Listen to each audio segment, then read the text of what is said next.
All right. Hello, everyone, and thank you for tuning into this video.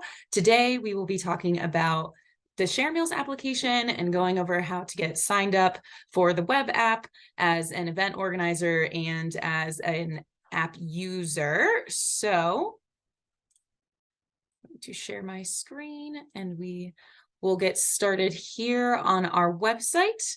It is sustainableauraria.org.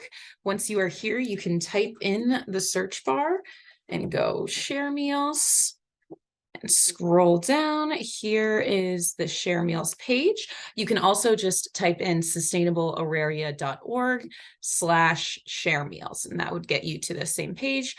This just has general information on what the application is, how it works, what are the pillars, how to get involved. A thank you to our campus partners that are all a part of this official launch.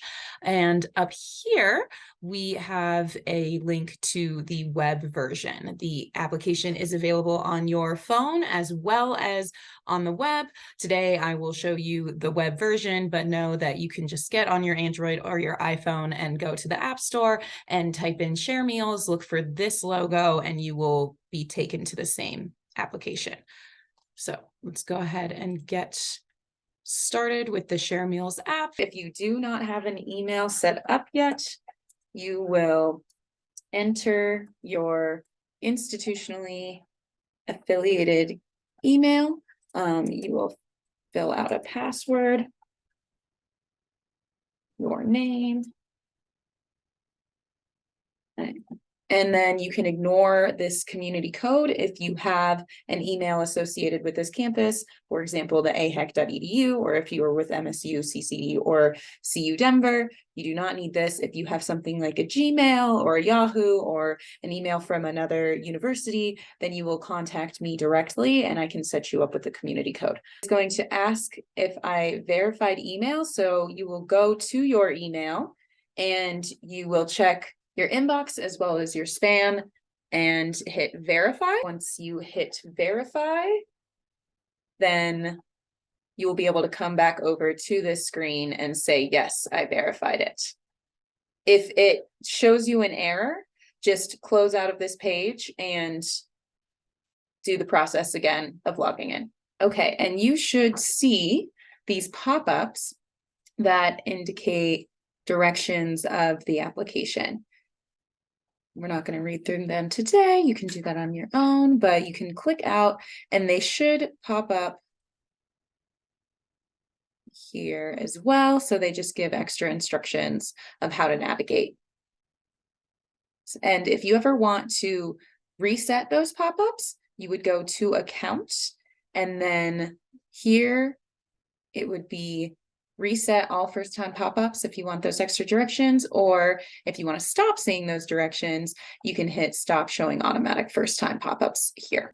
In the map, you will see that there is this blue star here. That would be a signifier of where you are on the campus. If you were at home, you would pop up way over in your other neighborhood. It seems pretty far out, but we are focused on this campus. This campus is the only place that you would see food posted, so it zooms into right here. We also see that there is a number 1 here. This number 1 signifies a static resource that is always going to be on campus. This is our office. There will be other offices listed here soon, but for right now, this is the one that you will see, and you can click on it if you wanted to open it and see more resources or more about the resource, and you'll see it has our address, it has our description, a picture, and then it also has this chat function. So if someone from the campus community wanted to ask a question like Riley did, she would say hello, and then I would type back and I would say hey, but it has to be more than 5 characters, and you would send that message off, and then there would be a little ping that gets generated right up here. On your phone, it'll come as a push notification. Here, it'll just show up as a little 1. As you can see, that message is here. I can close out of that thread if I would like. It's pretty simple, but I'm going to go back to this map, and I'm going to show you how to make a post, so that way you can see what it looks like when there's the static resource as well as when there's an event. So I would go down here and I would click the post button, and then I'll just go through. You would pick your title. Homelessness Awareness Week. And here you would type your location, the details on what the event is.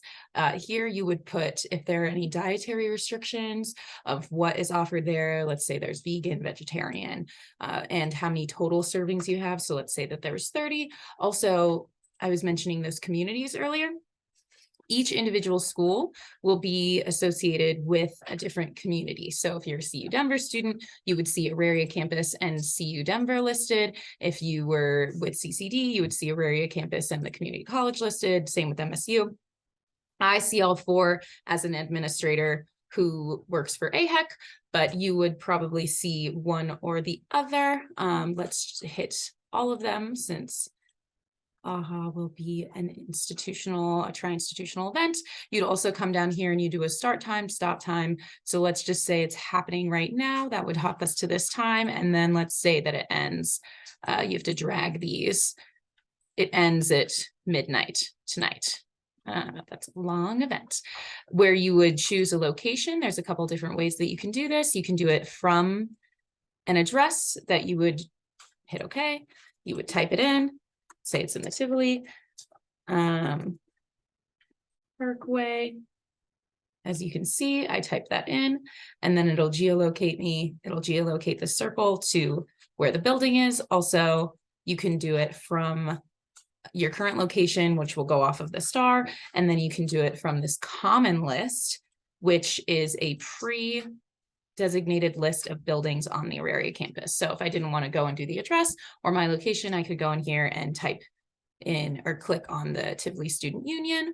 And then I definitely want to type a room affiliated with it because this is a large building. And once events get going, there could be multiple events happening in the same building at the same time. So make sure that you put your room number. And then if you wanted to take a photo on your phone, or if you wanted to use one of the photos that you already have generated on your laptop or on your computer, you could totally do that there. I'm not going to do one, but I have now the availability to make a post. Okay, so now you can see that there are 2 numbers here instead of the 1. And if I click on it, I can see there's my static resource here, and then there's the event that I just posted. If you are an event organizer, you'll see this here. If you are someone who hasn't organized the event, but you are subscribed to the community, you will get a ping on your phone, or you will get a ping here to show that a new event has popped up. So I would just go in and I would click on it and I would see, here's the time, here's the location. I can also write a message. If you have seen this post on your phone, then you can go in and you can hit subscribe or unsubscribe here if you would like to get notifications about the event. Also, you can close the post if you're the organizer. You can edit this post, and it's pretty simple from there on out.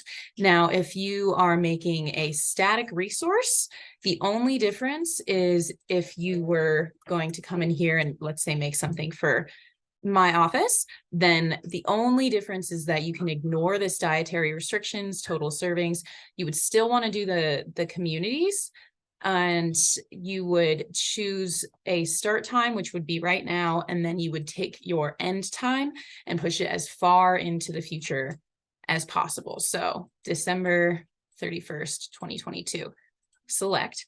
So, and then we'll do, midnight, 11:55.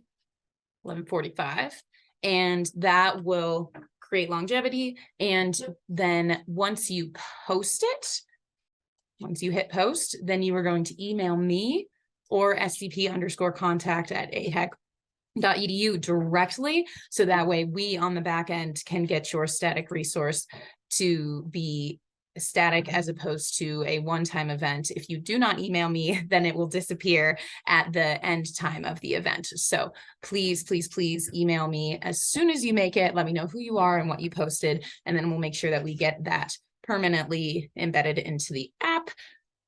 It's pretty simple, pretty easy. Like I said, just managing the post as you just click on it. You can edit it. You can do the same thing with the static resource and help spread the word. That's all you got to do. Help spread the word.